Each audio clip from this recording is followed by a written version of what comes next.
Hello friends, Vinayagar Chaturthi நீ காலையில் எழுந்திரிச்ச உடனே சிம்பிளான அதுக்கப்புறம் சந்தோஷ விநாயகர்னு எங்கள் தெருவில் ஒரு பிள்ளையார் கோயிலில் போய் பூஜைக்கு போயிருந்தேன். அபிஷேகம்லாம் ஆச்சு.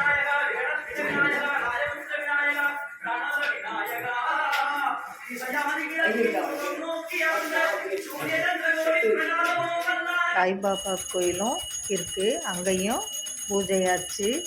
அங்கே பூஜை ஆகும்போது அதையும் பார்த்துட்டு வீட்டுக்கு வந்தேன். வீட்டுக்கு வந்து விநாயகருக்கு தேவையான ரொம்ப எளிமையான ஒரு விநாயகருக்கு மோதக கொழுக்கட்டை பாகு ஊற்றி தான் செஞ்சுருந்தேன். அந்த கொழுக்கட்டை ஆனால் ரொம்ப நல்லா இருந்துச்சு. வெள்ளை கொண்டக்கடலை சுண்டலும் பண்ணி பழங்கள் வச்சு விநாயகருக்கு எளிமையான முறையில் இன்றைக்கி விநாயகர் சதுர்த்திக்கு விநாயகருக்கு வழிபாடு பண்ணேன். இதுதான் நான் செஞ்சது. நீங்கள் என்ன செஞ்சீங்கங்கிறத சொல்லுங்கள், நான் தெரிஞ்சுக்கிறேன். நான் இன்றைக்கி இந்த வாட்டி ரொம்ப எளிமையான முறையில் விநாயகரை வழிபாடு செஞ்சுருக்கேன். பிடிச்சிருந்தா லைக் பண்ணுங்கள், ஷேர் பண்ணுங்கள், கமெண்ட் பண்ணுங்கள்,